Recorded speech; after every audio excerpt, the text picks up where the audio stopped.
Hello friends! This week's Torah portion is Eikev, the third Torah portion in the book of Deuteronomy.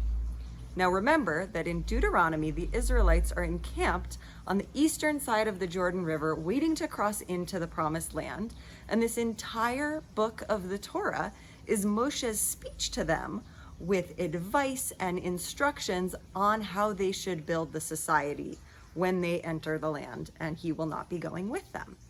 And in this week's Torah portion, he is particularly concerned with a problem that we might not recognize as a problem. And he talks about it in a couple different ways, but the gist of it is he is concerned that life is going to be too good in the Promised Land, that the produce will be too abundant, that the people will be, too well off there, that we will become complacent.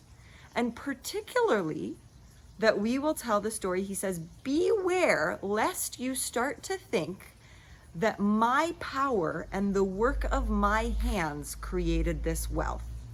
Be careful that you don't forget that you owe all this goodness to Hashem, to God.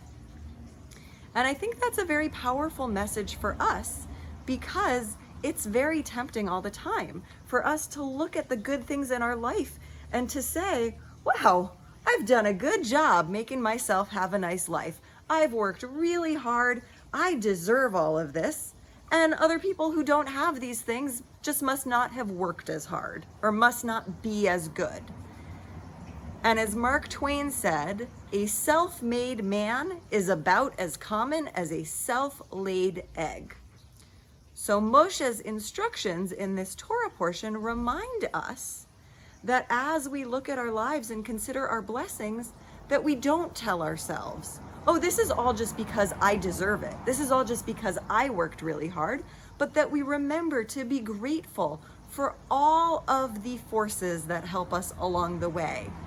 Our friends, our family, whatever abilities we were given, whatever luck we've had, which some of us might call Hashem, God, and remember to try to pay that forward so that other people can have blessings too. Shabbat Shalom.